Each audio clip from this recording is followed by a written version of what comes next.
This is a reasonable level of quality for the secondary bounce GI solution.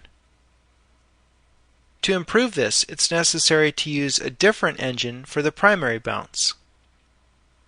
Before you go on, make sure that you have it set up so that the mode says from file. That way, you won't have to spend any extra time recalculating the light cache. Choose a different engine for the primary bounce, and you have three different choices. QMC is an option, and the advantage there is that it's very simple. There's just one parameter here when it's used as the primary bounce. Increase this number to increase the quality and the render time. Remember that QMC is also controlled down here in its own special rollout called the RQMC sampler. Set the noise threshold to a lower number like 0.001 to reduce the noise.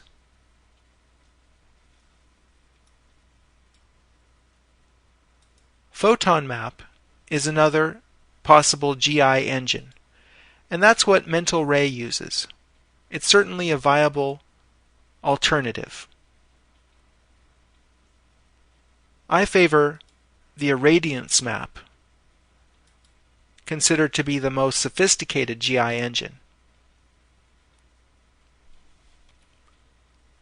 Let's take a look at its rollout. There are presets to choose from up here, thankfully. As you go through the presets, notice that the numbers are changing. I'm using the arrow keys on the keyboard to move through them.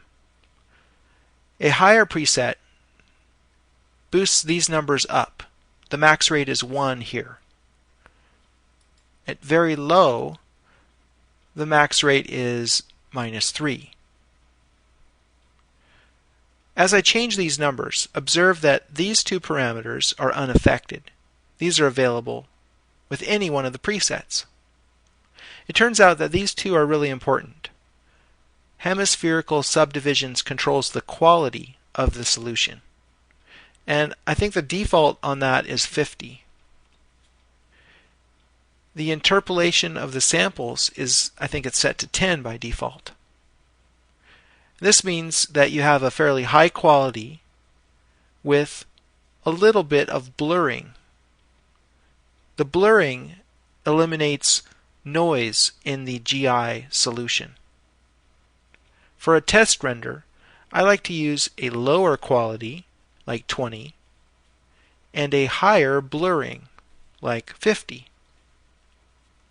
Now this isn't going to give you the best results, but it will look nice and smooth, and you won't have any artifacts if you use a high number here. And it will calculate quickly because we're only asking for 10 rays to be sent out at every sample. I also will set the quality below very low. Let's go all the way down to custom, and we can change the numbers ourselves now. I'll make this say -5 and -5. Show the calculation phase and render. It only took 0.8 seconds here because the light cache was being loaded from a file and the irradiance map has such low quality. Now let's boost it up. -4, -4. That's going to subdivide those pixels and give us slightly better quality. Now let's go up a little bit more, -3 and -2. This time it will be adaptive between these two rates. That will require 2 passes.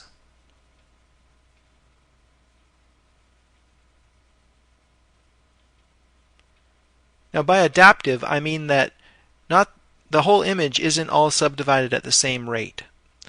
The windows are going to be subdivided less because their GI is pretty constant. They're bright. But now we're starting to make out some of the details of the interior.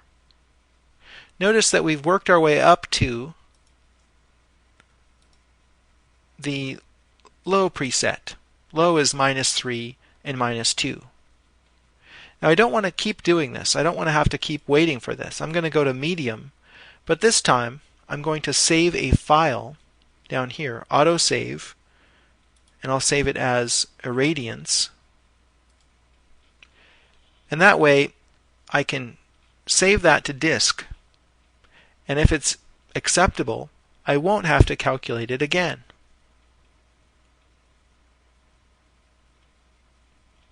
We're doing 3 prepasses this time.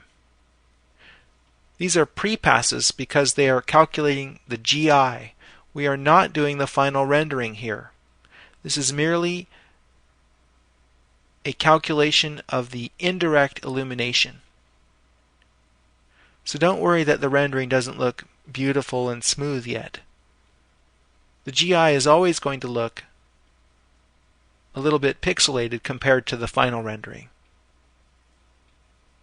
But this is actually going to be an acceptable level of quality for an irradiance map.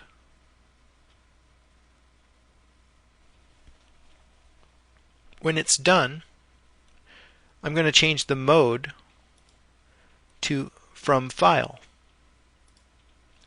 I'll browse for that file, which I just saved right here. Now when I make a future rendering, it renders in less than a second because I'm pulling it off of the disk. I've already paid my dues, if you will, for both the light cache and the irradiance map.